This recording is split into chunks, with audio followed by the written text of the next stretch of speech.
There once lived a young boy who always felt that his problems were too heavy for him to carry. Every challenge seemed like a giant mountain. Every task felt impossible. Each new day felt harder than the day before. What he didn't realize was a simple truth. Most problems in life aren't as big as we imagine, and their solutions are often right in front of us. By the end of this story, you will understand this truth too. In a peaceful village surrounded by wide green fields lived a boy named Arian. He was bright and thoughtful, but he had one habit. He worried about everything. If the sun shone too strongly, he would sigh. How can anyone work in this heat? If his teacher gave homework, he would grumble. This is impossible. If his mother asked him to help, he would mutter, why is everything so difficult for me? Day after day, Arian's complaints grew louder. Slowly, people started avoiding him because no one enjoys being around someone who only sees problems. One evening, Arian's father finally grew tired of listening to him complain. Come with me, he said. I want to show you something. They walked quietly until they reached a small pond at the edge of the village. The water was still and silent. His father handed him a handful of salt. Throw it in. Arian tossed the salt into the pond. Now, taste the water, his father said. Arian bent down, took a sip, and instantly spat it out. It's bitter, his father nodded, but said nothing. Then he handed Arian another handful of salt and took him to a wide flowing river nearby. Throw it in here. Arian did, as he was told. Now, taste the river water. He scooped some water with his hands, sipped it, and looked up in amazement.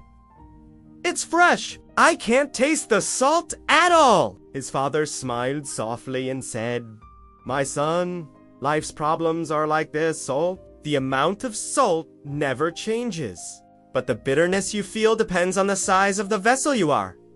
If your heart is small like the pond, every problem will taste bitter. But if your heart grows wide like the river, even the same problems won't overwhelm you.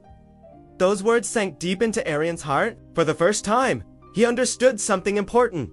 Maybe the problem wasn't life. Maybe the problem was how he was looking at it. That night, lying in bed, he kept thinking of the pond and the river. He whispered to himself, if I stay like the pond, I'll always suffer. But if I become like the river, I can face anything.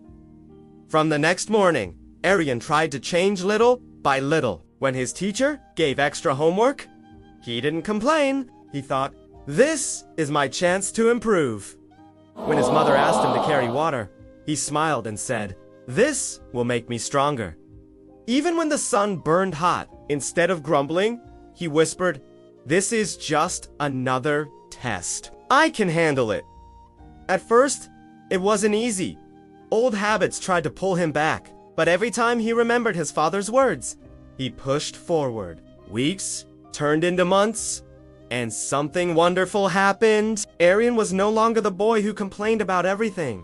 People noticed his calmness. His friends enjoyed spending time with him.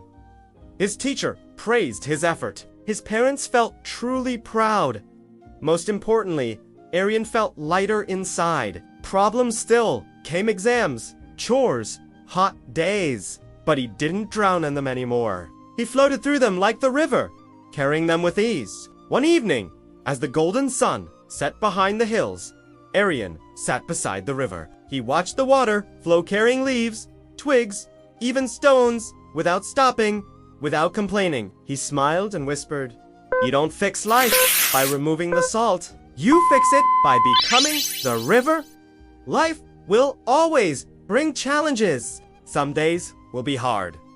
Some nights will feel endless. But the answer is not to complain, nor to run away. The answer is to grow, to widen your heart, to face problems with calmness. Because the truth is simple. Problems don't always get smaller. We grow bigger.